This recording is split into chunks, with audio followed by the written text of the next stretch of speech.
चंद ऐसी वजूहत बताएंगे जिनके लिए आपको फिश ऑयल बाकायदा इस्तेमाल करना चाहिए। फिश ऑयल मछली के टिश्यू से निकाले जाने वाला एक ऐसा सप्लीमेंट है जो ओमेगा 3 फैटी एसिड्स का काफी रिच सोर्स है। ये प्लांट से आने वाले ओमेगा 3 से भी बहुत अच्छा माना जाता है। अगर आपको मछली खाने से कराहियत आती है, आपको फिश पसंद नहीं, तो उसका ऑल्टरनेटिव वे ये है कि आप फिश ऑयल सप्लीमेंट इस्तेमाल कीजिए। ये वो खाने का तेल नहीं है जो आपको मोटा कर दे, बल्कि ये फिश ऑयल है।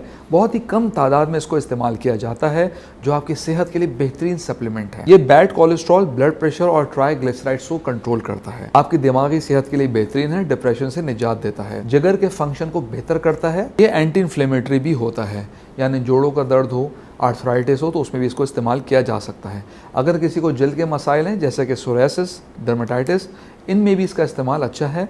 ये ड्राई स्किन वालों के लिए बहुत ही मुफीद है। ये प्रेगनेंसी के दौरान भी ख़वातीन इस्तेमाल कर सकती हैं, बच्चे की सेहत के लिए भी अच्छा है। लेकिन व्यूअर्स, अगर आप